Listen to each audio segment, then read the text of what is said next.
Hai korang.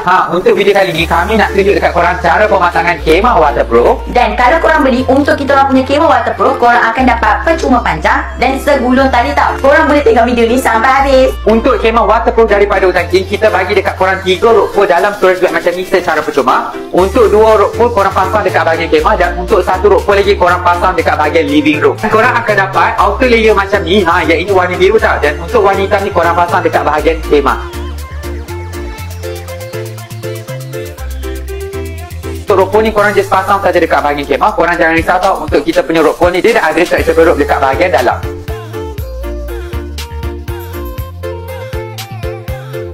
Untuk cara pemasangan step yang pertama dah settle. Sekarang ni kita nak ajar korang cara yang kedua pula.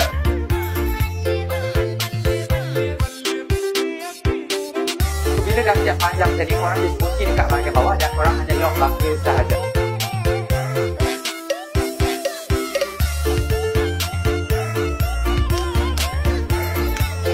Okay guys, so dah siap untuk cara pemasangan khemah. Untuk panjang lebar kita punya khemah ni adalah 210 dan untuk ketinggian khemah adalah 165 cm. Yang ini adalah outer layer daripada Hutan King.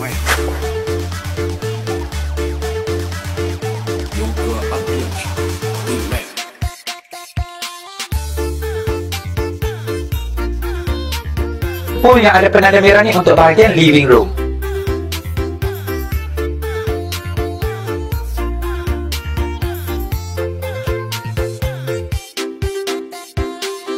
Sudah siap untuk cara pemasangan khemah waterproof daripada Hutan King.